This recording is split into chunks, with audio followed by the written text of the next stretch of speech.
Hey there, and welcome back to Tiny Travelers, brought to you by BabyQuip.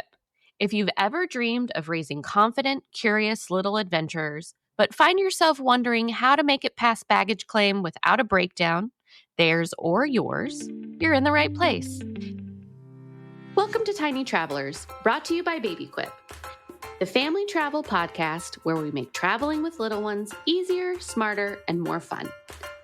I'm Sarah, a travel-loving mom who knows the joys and chaos of exploring with little ones. Each week, we dive into parent-tested strategies, travel hacks, and honest advice on what really works with kids. So buckle up, grab your travel planner, and let's make your next family adventure unforgettable. Pack light, travel happy. Today, I'm chatting with the amazing Dinalynn Rosenbush, host of the Language of Play podcast and a parenting coach who helps families build better communication, stronger relationships, and more resilient kids. She's all about using playful, positive language to help kids thrive, not just at home, but out in the world too.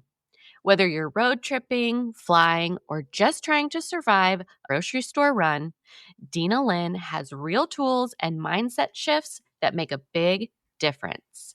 Let's dive in. Welcome, Dinalynn. I just have to tell everybody who's listening, all 10 of you, that it took me about 50 times to say Dinalynn Rosenbush correctly. So there's going to be some bloopers. What? You did better than that. Yay. Not quite 50, but almost. Welcome. I'm so excited to get to chat with you today. But before we dive into all of the amazing things that you do, I always ask all of my guests, what is your go-to travel snack?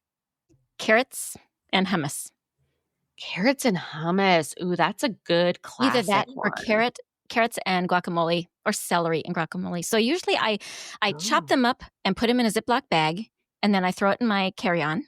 Yeah. And then I get the little containers of hummus or guacamole, and then I can dunk them in there and eat that. And my kids eat it too, so they're eating healthier. Win-win. It is a win-win, and I don't feel so yucky when I get off the plane. Yes. Oh, I do always feel yucky after I get off the plane, but there's a combination of things going on there. Oh, there would be, depending on how many children you're traveling with. Part of it is the kid. Okay. Well, let's just jump right in. Mm-hmm. So I want to know, how did you get into coaching and parents and teaching about language? What do you do? What do people need to know about you first? Okay, thank you for asking. And first, I want to say that was a really sweet intro. I love that your introduction of me. That was very nicely written. So thank you. Oh, well, you're so welcome. Thank you.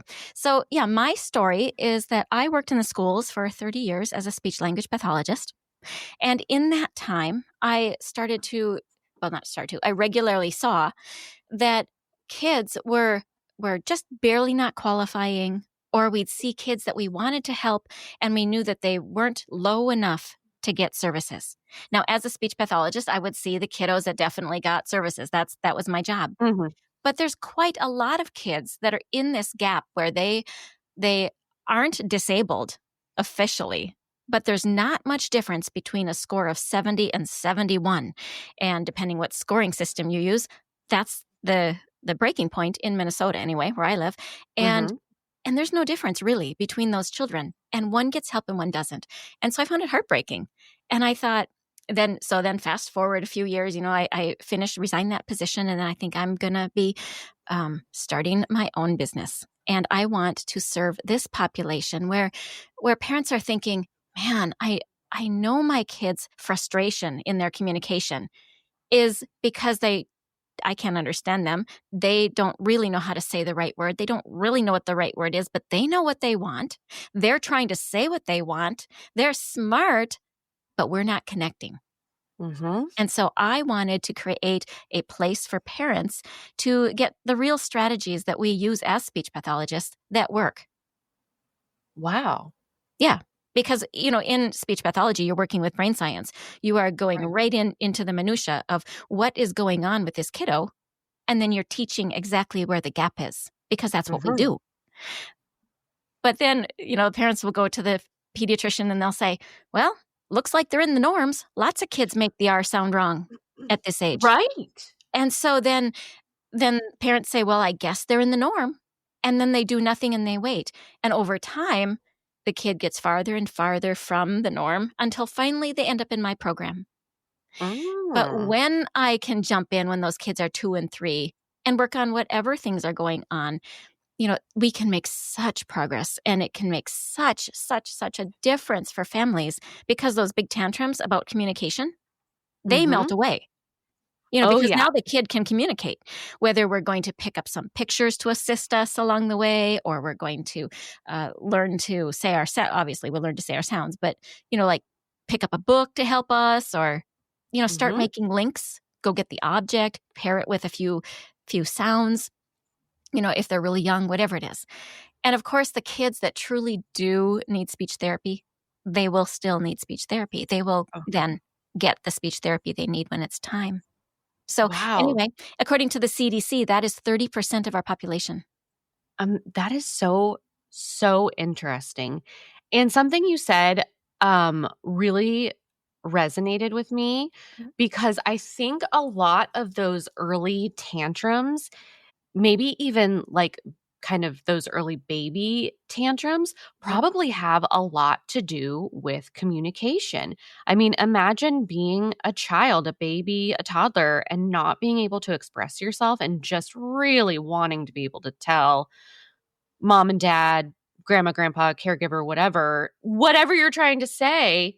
I'm too hot. I know. Blanket off. Yeah. I mean, my second child, if he could talk coming out of the womb, he would have. And I think the first, 16 months of his life before he could talk, and then once he started talking, he never stopped, was so hard for both of us, because he wanted to talk to me and I wanted to know what he was trying to tell me. And it was just meltdown city every single day. So it's probably not even, that 30% that you're talking about that the CDC claims. I mean, all parents can use a little language and communication guidance, right? Yeah, absolutely. The 30% I mentioned, I should have qualified that. That is from 3 to 10-year-old in the school age. That group is 30% are still not accessing adequate communication skills.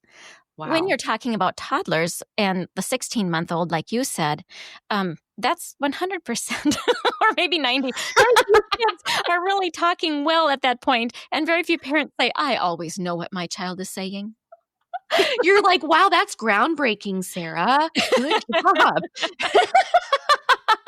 But I mean, as you were talking about it, I was like, oh yeah, that makes so much sense. But, you don't have to have maybe a child that's behind to learn a little bit of something about, Exactly. So if your kids are in that, 1 to 6 months or 0 to 6 months, we know we are just really helping them along, doing the best we can. We're focused on sleep, eat, and poop, right? That's life. That is life. You get beyond that 6 months, and research shows that babies at 6 months can sign. Oh, yeah. We definitely did some signing with both of our boys, and it does help. Absolutely. And you can, you start that still in the 0 to 6 months, so they see it and experience it. And the research says that they can do that early. So by the time that they are able to have those big full-on tantrums, if they have some signs, then they have something to fall back on that really helps. And the reason signs work, people often say to me, why would we bother? And really what that is that you've got grosser motor in your hands than you do in your tongue. It's easier to learn how to manipulate your hands before you can manipulate your tongue. Right. And I mean, the earlier that you can start communicating, the earlier that you can start problem solving and advocating for yourself and doing so many more things. Of course, who wouldn't want to be able to communicate with their world as soon as possible? Exactly. And then we build on that sooner. I mean, Dinalynn, you and I are on the same page here. So perfect. I knew this would be a good match. So you have the Language of Play podcast. And that was inspired. You wanted to just spread your knowledge to folks who may not have been able to get it through whatever means. Are there certain topics that you love to talk about the most inside of, language, or certain parents or people that you like to talk to the most? Yeah. Yeah. My target parent that I talk to, thank you for asking that question, has kids about 1 to 7. Of course, like my license is birth through 21. So I've been doing that for 30 years. But 1 to 7 is what I'm targeting with this podcast. And that is the parents that are saying, how do I build vocabulary? How do I use literature to expand language? How do I get my child to make sentences out of these random words to get them to connect together? And then, of course, so that's one category, which is language. The next category is listening. Why did my kid do that? I told them to take out the trash and they set it on the floor and walked away. And they seemed like they were being obedient, but they didn't obey. What's going on? So, auditory processing and what goes into the ability of a child to hear your message and cooperate with you.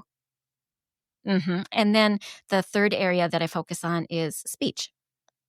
And that would be the speech sound development, so we can understand them. And then, of course, all of those things are rolled up in relationship, connection. How do you interact when life gets hard? What do you do when there's disability? How do you, and having other professionals and experts on as well, because I can say those are the 3 areas because that's my expertise area.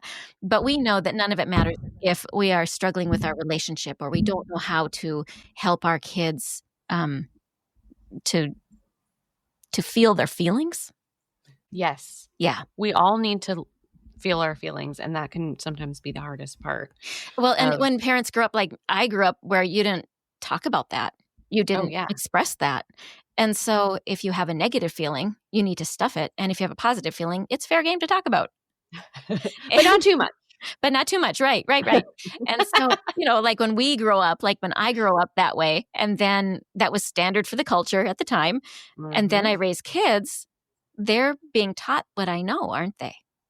And then I undo what I knew, and I don't necessarily undo with my kids. And now I've got grandchildren.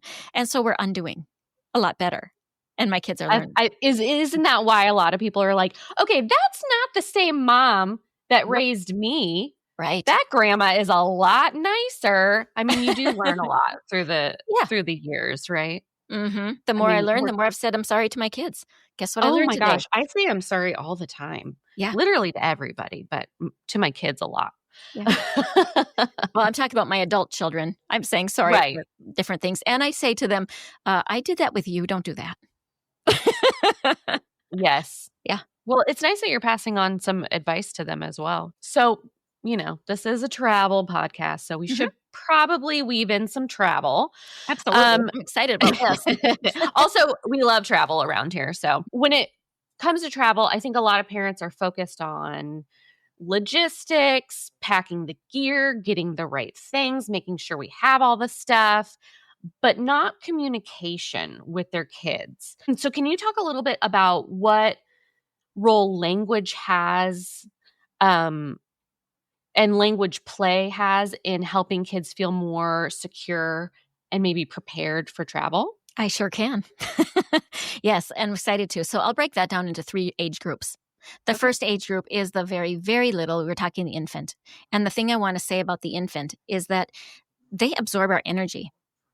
And so if mom or dad's energy is, I'm in a hurry, I'm anxious, I'm nervous, the babies will just absorb that.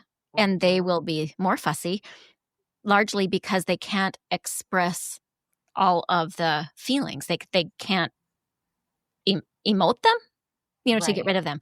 And so we've got that piece of it for the littles.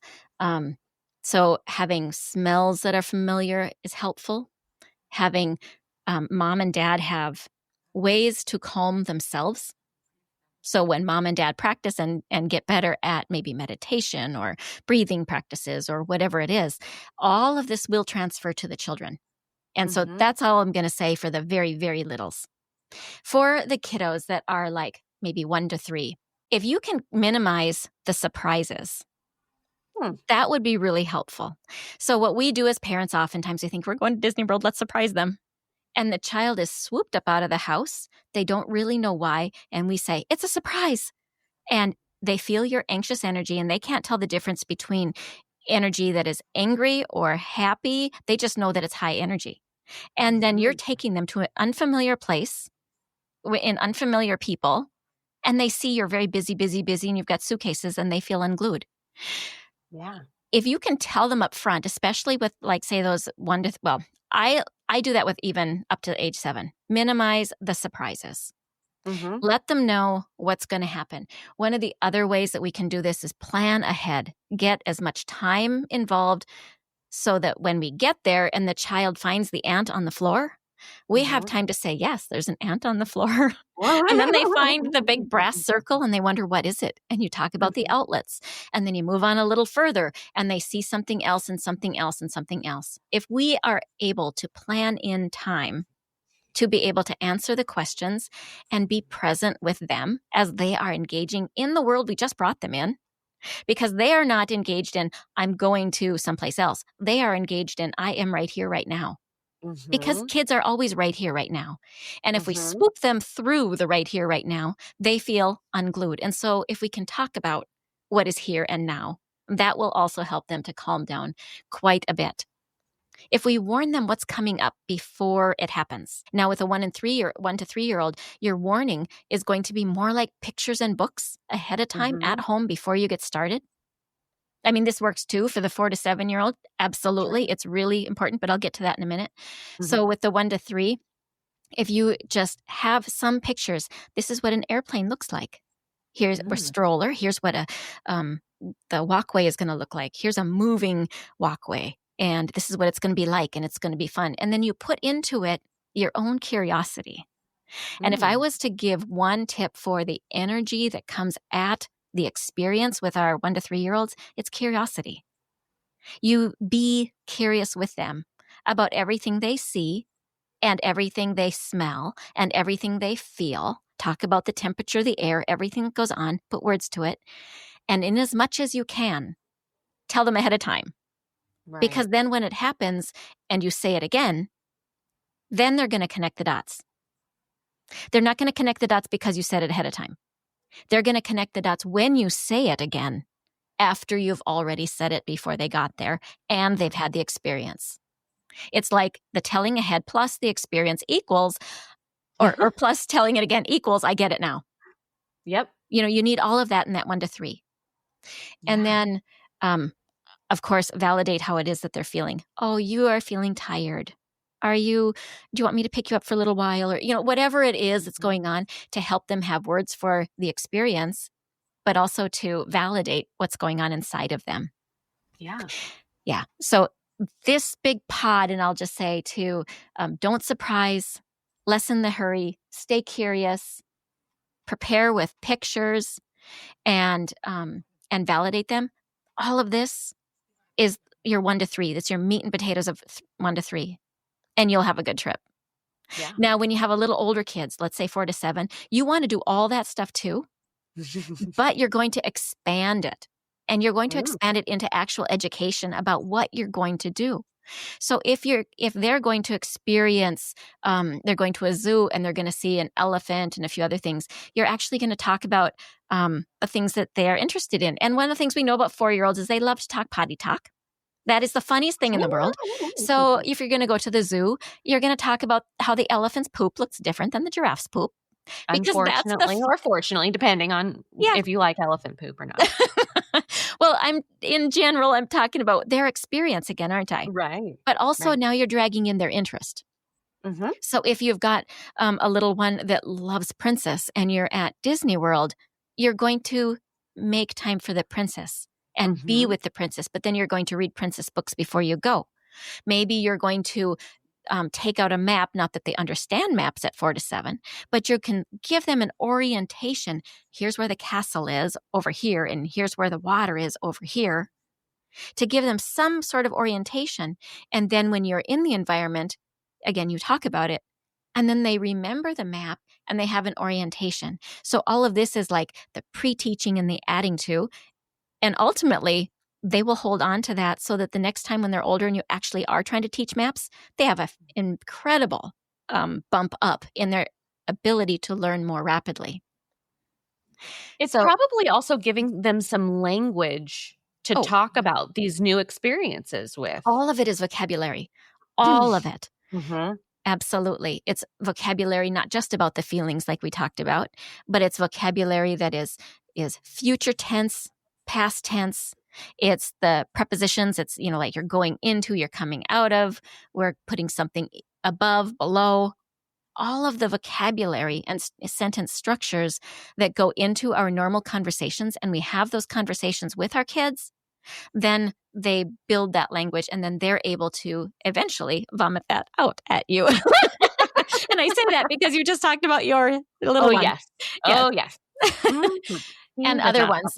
And other kids, at least they'll have it to say sometimes, because not all of the kids are as verbose as yours. Right. Yes. But they all have their unique talents. Mm-hmm. Something I thought that was interesting that you said, basically throughout these age groups, is really that the parents are going to need to be emotionally regulated first in order to help their child to emotionally regulate, communicate their feelings, thoughts, ideas, etc. So it's really about conditioning yourself and then conditioning your kids. And so it's all I wouldn't even say conditioning the kids. It's educating, because they're at the ground level. Right. For us, it's conditioning for sure.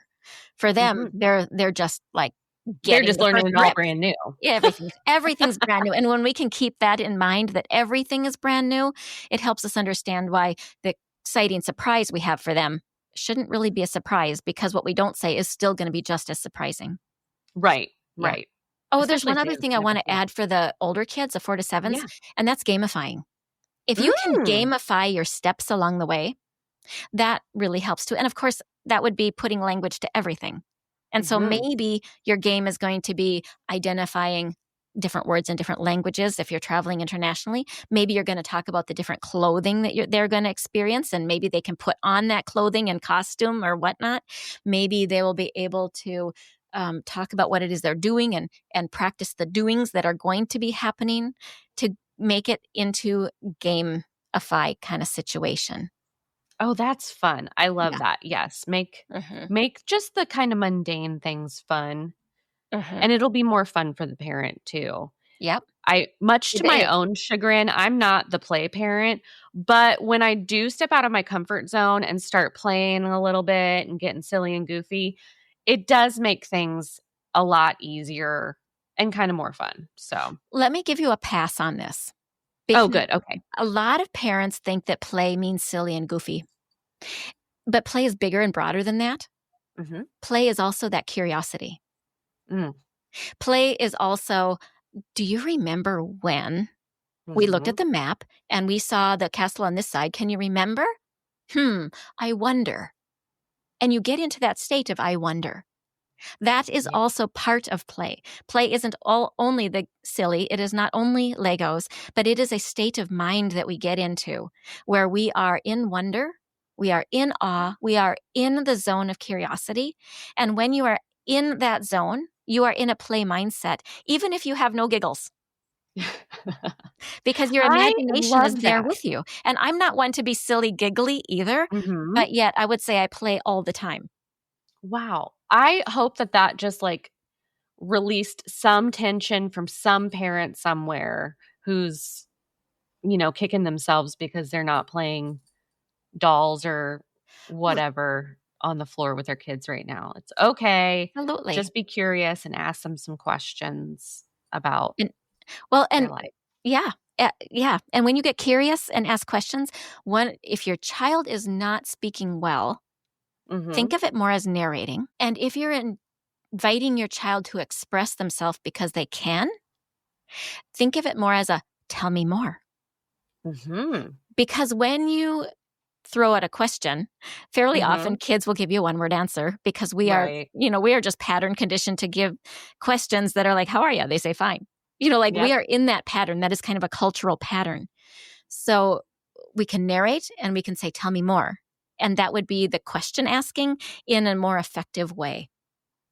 Yes, I do try to I find myself, like peppering my kids with questions after school. I'm like, how was school? What was lunch? What did this person do? What did you do? And then I'm like, whoa, okay, is this a normal conversation? Would I do this to my friend?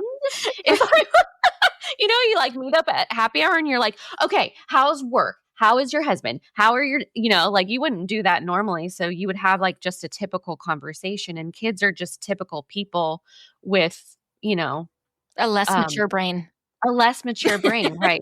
Less abstract thinking until they get to 8 or 10 or whenever their abstract thinking develops. What are some phrases or maybe things that we say, me, or parents listening who are getting ready to travel that can build confidence in their kids before a trip?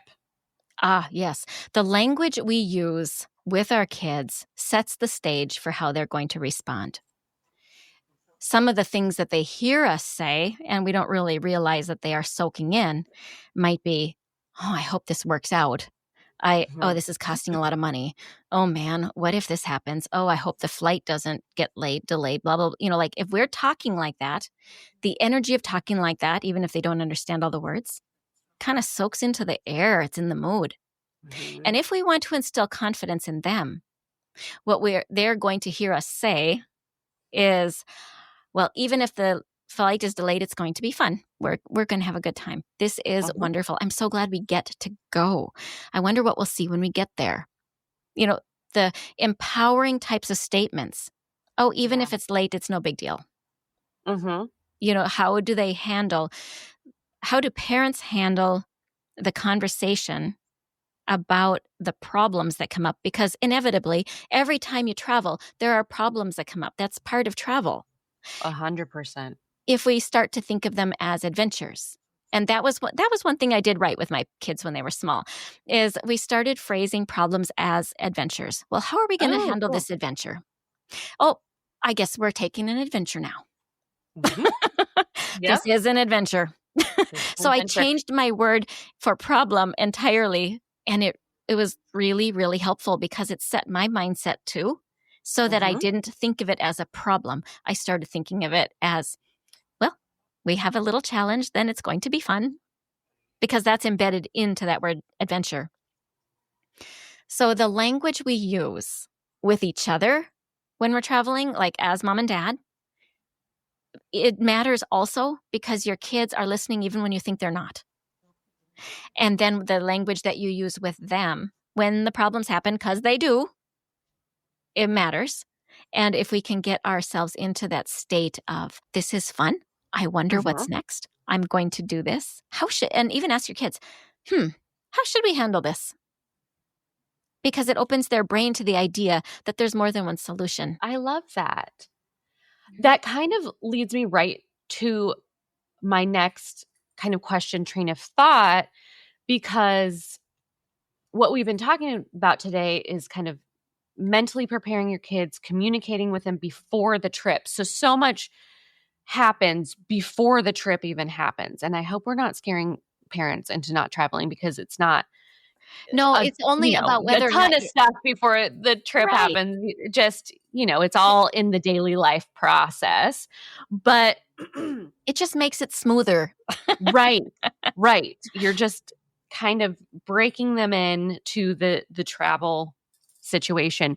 But what I find sometimes to be the hardest, especially with little kids, is obviously transitions. So, plane to airport, or hotel pool to dinner, those types of things. So are there any things that you can do in your regular routines, or any like phrases or things you can start using in your daily life with your kids that are going to help with their transitions while traveling?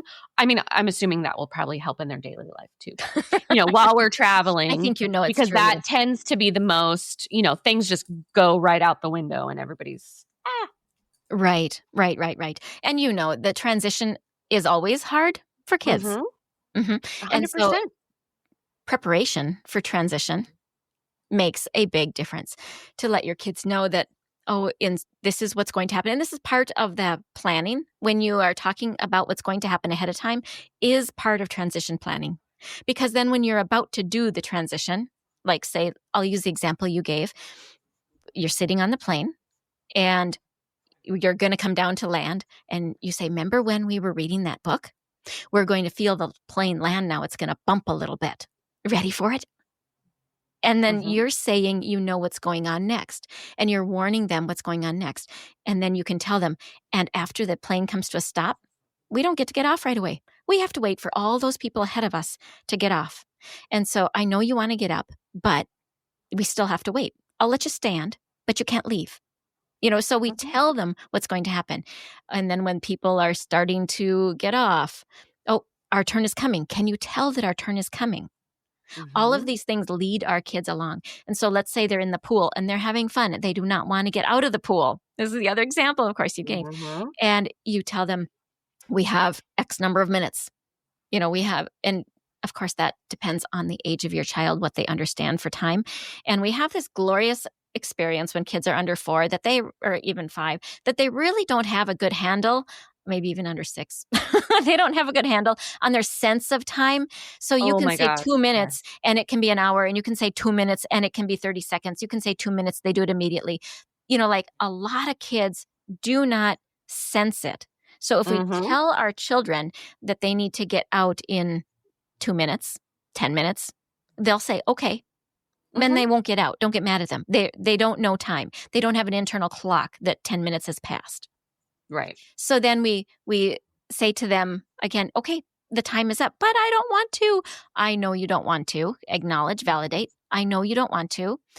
And then they say 10 more minutes, and you can make a bargain. 1 more minute, 2 more minutes. 1 more is it. And even set a timer or something like that. A little bargain is okay. But let them know this is the only bargain you get. Okay, ready? And then it's time. And then they're going to cry and kick a little bit, and that's life. But then you can remind them, we're getting out for supper. But don't bother rationalizing why they're going to get out.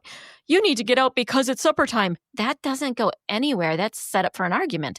You don't need to try to bargain in that way. Like the first bargain example was, I want more of what I'm already doing now. Will you let me?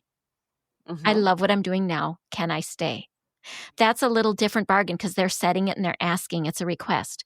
You setting a bargain like, get out so we can have supper. You need to have supper. I know you need to have supper. You're hungry. I know you're hungry. This kind of you're bargaining. You're going to be grouchy if you don't eat. Yeah, the things we know are true. But that kind of rationality isn't present at those ages. It makes no difference to them. They don't care. Right. They can't care. Right. It's not that they don't because they won't. It's they don't because they can't. That brain capacity isn't present yet. So when it's time to get out and they say why, it's partly because I said so. And then you also tell them because it's time to go to supper. And then they say, I don't want supper. And then maybe it's, I do. And I'm leaving. And you're not allowed to stay in the pool without me. I'll be fine. Sorry. No bargains. The lifeguard doesn't want to watch you anymore. So those are some examples of the transitions. I've done so many episodes on transitions because that is always a big thing. Transition from school to summer, transition into bedtime, from playtime, transition. Even nowadays, it's so light because it's June and you got to put the kids to bed when it's still daylight. Oh my God. Yesterday at 8:30, I was like, why is the sun up? This is crazy. My youngest was like, we can't go to bed. It's still daytime. I'm like, I know it looks like daytime, but it's not. Trust me. But it's daytime when the sun is up. And I'm like, okay, look, it's daylight, but it's bedtime. And I'm not really sure how to explain this to you. But anyways, he got to stay up a little later. He's 8. Oh, yeah. So, and when you were saying that kids don't have a very good sense of time, he has a terrible sense of time. Right. And so it's not in opposition to you. Right. Yeah. It's so I want to talk a little bit about language and communication while you're on the trip, because we could prepare 3 months in advance. But like we know, stuff goes wrong. S Absolutely. hits the fan. You and your spouse have a fight about who folds the stroller, yada, yada, yada. Things get heated. Stuff happens. I mean, that's how it is. Language shift or something that you can do when you're really in the heat of that moment, when things aren't being communicated well. What's one thing that parents can do, either to help their kids snap out of it, help themselves snap out of it, to kind of turn the situation around? Okay, so I'll start with kids first. So the elements really help kids to snap out of a fit. Okay, so if you can introduce something really cold, like here in Minnesota, we just take them outside, even in the winter, like don't put a coat on, just walk through the outside and you'll get wind in your face. And so wind, water, hot and cold, particularly cold, things like texture, sand, these kind of things can help our kids to get grounded, present, right in the moment for a little bit. It's enough of a shock to their system to just have this experience to awaken them that, oh, there's more to this world. It'll just get them out of their fit long enough to maybe say something or get their brain with you again. Get a word in edgewise. Yeah, get their brain back online so that what you say can connect. Right. And then in those moments, one word. If you can distill what you're going to say down to one word or 2 words, do that. Don't start explaining things right away. Everybody's still a little worked up. We've just taken it down a notch. Let's get it down a couple more notches before we talk through the whole situation. Well, and with kids, their brain actually goes offline. And so they hear you like Charlie Brown's mom. They're not able to process. Wah, wah, wah, wah, wah. And they will say, yep, yep, and they're getting about as much as Charlie Brown's mom. So you may as well not not spend your breath. You may as well save it until the next day or hours later. Right. So that would be the quick thing for kids. Now for the adults, some of that works, but we have practiced self-regulation, right, through our years. And when we come unglued, then we have to remember what we know. And the apology and the owning where we're at, the validating one another, well, that goes to the kids too, but the validating one another and the apology goes a long, long way. It really does. And remembering that, hey, just because your spouse folded the stroller wrong doesn't mean he's a terrible man. There's other reasons. I'm just kidding. Well, my spouse is a wonderful man. But, other people might have their own issues besides stroller issues.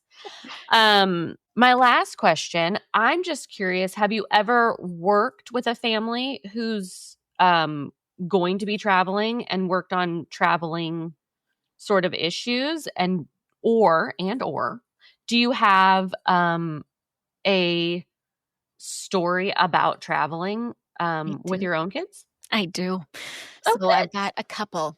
One of them, a boy. Okay, so I'm going to tell this one because the kids were younger at this time, and your podcast generally is having parents of younger kids. That's what I want to say. So my kids at the time were 8, 7, 6, and 4. My niece was with us. And so she was the 7. And we were going to Washington, D.C. And what I had been playing with them was be a duck. And be a duck meant stay near me. And we looked at the ducks in the water. And when Mama Duck would turn left and turn right, the little ducklings would go near her. They didn't stay in a line. They didn't stay in a certain formation. They just always kept her in sight and stayed near. And so we started playing games many years prior to this experience going to DC when I needed them to be a duck because they were little. Well before they could walk and talk, I started traveling with them. My third one was in my belly when I started traveling with him, so I've traveled with them when they were very small. So as soon as they could walk, we were doing be a duck.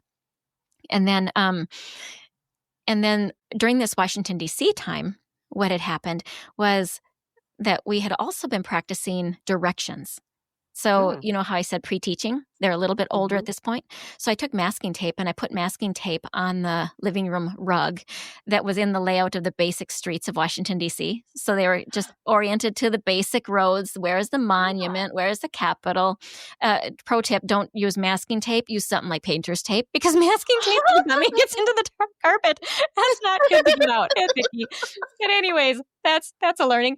So if you take one thing away from this podcast today, don't use masking tape on your carpet. That's right. And so we had done that.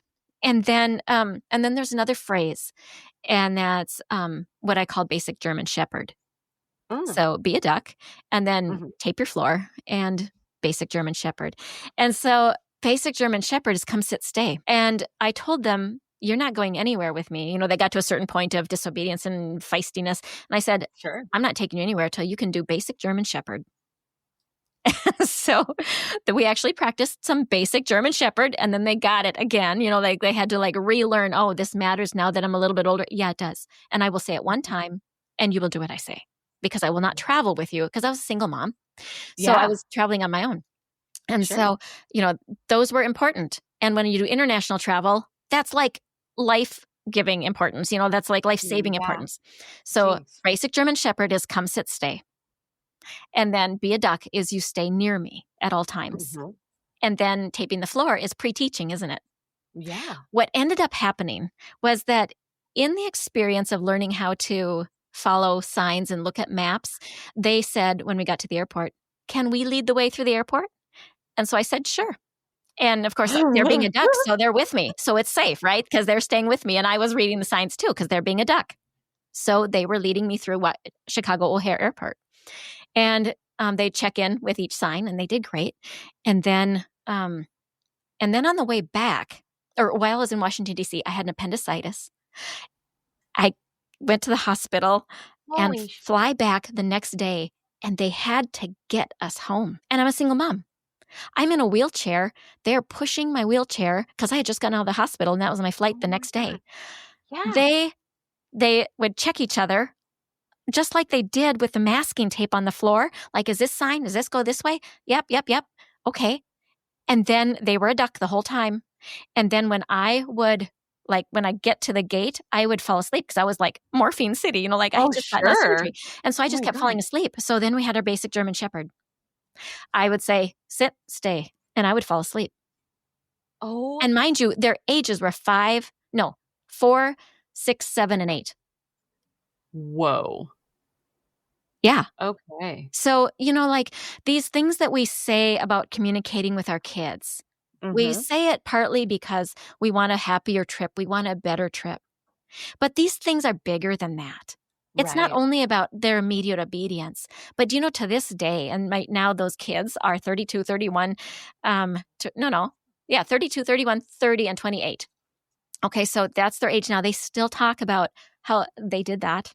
They remember doing that. And I bet it built their confidence. Oh my gosh, yes. I mean, their skills, something to talk about, memories on the trip. I mean, all these things, of course. And you got a nice little nap. Well, I wouldn't call it a nice nap at that point. But definitely a nap. Look, you take what you get. Okay? That's right. That's right. Yeah. So I would say that, you know, we get a lot of confidence as parents too when we utilize these really important parts. Being a duck is really important. German Shepherd is really important. And when we pre-teach, we orient our kids to be able to have skills to take care of themselves. Not that they're going to need to. Right. But in the situation, I would not have guessed that this was going to blow up the way it did. But they definitely learned enough with all of the direction following on the way through, on the way in with me. And then they had the connection to understanding signs because we had been talking about signs and all the things. Yeah. So the pre-teaching might turn into something more than you expect.